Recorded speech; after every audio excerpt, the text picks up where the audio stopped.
we guide you through how to fix Telegram connecting problem.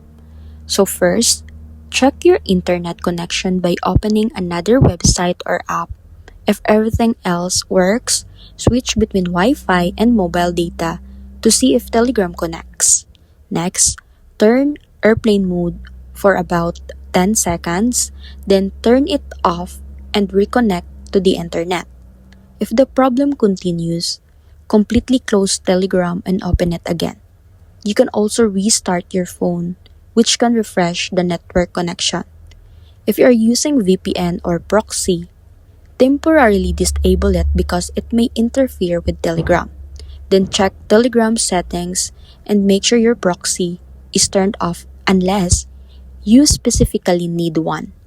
If Telegram still won't connect, clear the app's cache from your phone settings, then try again. And finally, make sure Telegram is updated to the latest version. These simple fixes can solve most connection problem without reinstalling the app. If none of this method works, the issue may be the Telegram servers or your network provider.